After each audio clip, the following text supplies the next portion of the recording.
MS এক্সেলে এই ধরনের spinner button add করে খুব সহজে কোয়ান্টিটি কমানো বা বাড়ানো যায়। দেখুন এখানে যখন আমরা উপরে ক্লিক করছি তখন অটোমেটিক কোয়ান্টিটি বাড়ছে। এখানে অটোমেটিক কাউন্ট হচ্ছে টোটাল প্রাইসে দেখতে পাচ্ছেন। এই ধরনের স্পিনার বাটন কিভাবে এক্সেলে অ্যাড করবেন সেটা দেখাবো এই ভিডিওতে। তো চলুন আমরা নিচে একটি স্পিনার বাটন অ্যাড করি। আমরা ডেস্কটপ বরাবর এই সেলে আমরা ক্লিক করব। ক্লিক করার পর আমরা মেনু বার থেকে ডেভেলপার মেনুতে চলে যাব। যাওয়ার পর এখানে আমরা ইনসার্ট দেখতে পাবো। ইনসার্টে ক্লিক করলে এখানে আমরা এই যে স্পিনার বাটন আছে সেটা আমরা ক্লিক করে দেব।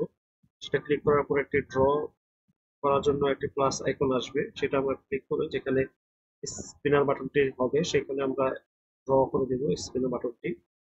ড্র করে দেওয়ার পরে এই স্পিনার বাটনের উপর রাইট বাটন প্রেস করতে হবে।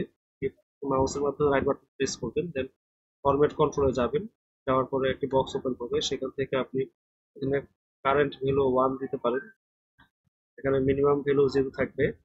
আর এইখানে নিচের দিকে সেল লিঙ্ক, কোন সেলের সাথে এটা লিঙ্ক হবে সেটা দেখাতে হবে।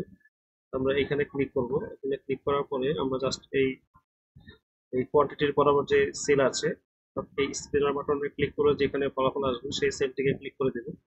দিয়ে জাস্ট আবার এটাকে ক্লিক করে ক্লোজ করে দেব। ক্লোজ করে দিলাম। দেখতে পাচ্ছেন 1 চলে এসেছে। এবার এটাকে আমরা যখন কমাবো বাড়াবো অর্থাৎ স্পিনার বাটন অ্যাড করবো তখন অটোমেটিক দেখবেন এখানে আপনার ফলাফল আসছে। অটোমেটিক আপনি রেজাল্ট পাচ্ছেন।